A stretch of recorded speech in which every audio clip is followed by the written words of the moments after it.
Okay, geng kebun. Okay, kenapa korang perlu ada galah teleskopik ni? Sebab dia memang memudahkan kerja korang.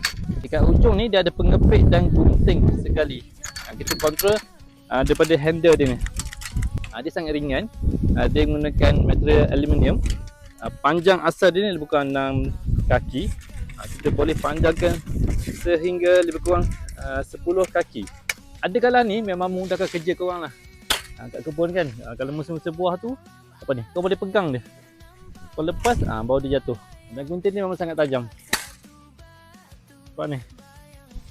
Okay, kalau kau nak buat pruning dahan-dahan kecil yang tinggi-tinggi pun boleh. Nampak ni. Memang sangat tajam, memang sangat berguna. Memang sangat mudah nak digunakan. Dia ringan je. Saya dah sediakan link dalam beg kuning tu. Harga dia murah je. Kalau korang nak, korang dapatkan dalam beg kuning.